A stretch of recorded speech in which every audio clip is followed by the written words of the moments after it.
से आप सभी का स्वागत है। राजस्थान हाईकोर्ट ने बड़ा फैसला सुनाते हुए राज्य सरकार को 15 अप्रैल 2026 तक प्रदेश में एक साथ पंचायत और निकाय चुनाव कराने के आदेश दिए। कोर्ट ने 31 दिसंबर तक परिसीमन प्रक्रिया पूरी करने के भी आदेश दिए।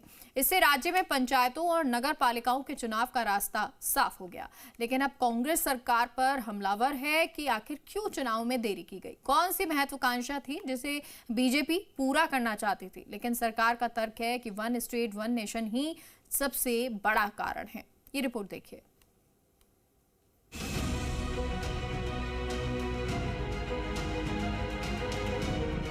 राजस्थान में करीब 6,759 पंचायतों और 55 नगर पालिकाओं का कार्यकाल पूरा हो चुका है। हाईकोर्ट के एक्टिंग सीजे संजीव प्रकाश शर्मा की खंडपीठ ने गुरुवार को गिरिराज सिंह देवंडा और पूर्व विधायक संयम लोढ़ा की जनहित याचिका समेत पंचायतों के पुनर्गठन और परिसमन से जुड़ी हुई करीब 450 याचिकाओं पर सुनवाई के बाद बड़ा फैसला सुनाते हुए राज्य सरकार को 31 दिसंबर 2025 तक परिसीमन पूरा करने और 15 अप्रैल 2026 तक पंचायत और नगर निकाय चुनाव करवाने के निर्देश दिए हैं। इसे लेकर 3 सदस्यीय राज्य स्तरीय कमेटी भी गठित की गई है। जोधपुर मुख्य पीठ और जयपुर पीठ की याचिकाओं पर ये अहम फैसला सुनाया गया है। याचिकाओं में कहा गया है कि सरकार ने संविधान के प्रावधानों के खिलाफ जाकर अवैध और मनमाने तरीके से पंचायत और निकाय चुनाव को स्थगित किया है।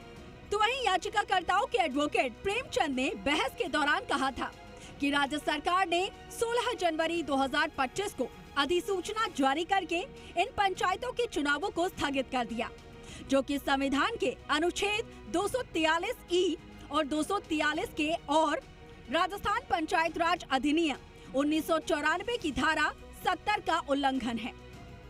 उक्त जो अधिसूचना है भारतीय संविधान के प्रावधानों की अनुच्छेद 243 ई के विरोध में है, क्योंकि संवैधानिक प्रावधानों के अनुसार कोई भी पंचायत राज का चुनाव 5 साल से अधिक के लिए स्थगित 5 साल से अधिक के लिए नहीं बढ़ाया जा सकता। उस पर माननीय उच्च न्यायालय के द्वारा 12 अगस्त को याचिका में अंतिम सुनवाई करते हुए फैसला सुरक्षित कर लिया गया था, जिस पर आज एक अहम फैसला आया है, जिसमें माननीय उच्च न्यायालय की खंडपीठ के द्वारा राज्य सरकार को निर्देशित किया गया कि जितने भी परिसीमन से संबंधित मामले हैं उनकी परिसीमन की प्रक्रिया 31 दिसंबर तक राज्य सरकार पूर्ण करे। सरकार का 3 बिंदुओं पर जवाब: वन स्टेट वन इलेक्शन, परिसीमन का काम, प्रशासक लगाने का अधिकार।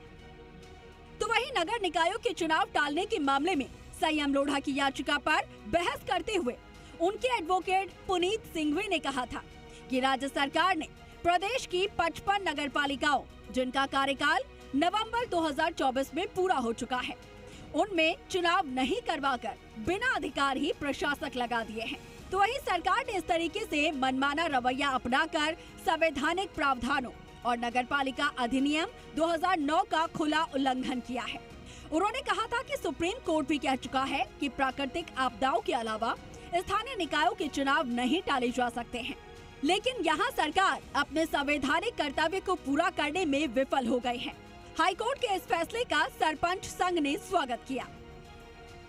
राजस्थान सरकार का ग्राम पंचायतों का, राज्य वित्तायों का 3 किस्तों का पैसा बकाया चल रहा है, जिसमें 2024-25 की भी एक किस्त बकाया चल रही है, 2025-26 की संपूर्ण बकाया है। इसके अलावा केंद्र वित्तायों का पैसा भी एक किस्त का बकाया चल रहा है। साथ ही अब तक अप्रैल 2025 में केंद्र वित्तायों का 16 वित्तायों का पैसा मिलना चाहिए था, वो भी नहीं मिला। हाईकोर्ट का जो निर्णय आया है 31 दिसंबर तक परिसीमन का और 15 अप्रैल तक चुनाव का, यदि 15 अप्रैल तक सरकार चुनाव कराती है तो सरपंचों को कहीं भी कोई परेशानी नहीं है, क्योंकि वैसे भी सरकार ने प्रशासक बना दिए, लेकिन 1 साल से भी ज़्यादा एसएफसी का पैसा रुका हुआ है। एफएफसी की राशि जब से प्रशासक बने आज तक नहीं आई। बहरहाल हाईकोर्ट की ओर से पंचायत और निकाय चुनाव करवाने के आदेश के बाद चुनाव का रास्ता भले ही खुल गया हो, लेकिन सरकार के लिए 31 दिसंबर 2025 तक परिसीमन की प्रक्रिया पूरी करना और 15 अप्रैल 2026 तक चुनाव पूरा करवाना किसी चुनौती से कम नहीं होगा। ऐसे में देखना ये होगा कि सरकार फैसले को तुरंत अमली जामा पहनाने में जुटती है या फिर अपील में ऊपरी कोर्ट का रुख करेगी। आशीष चौहान, जी मीडिया, जयपुर।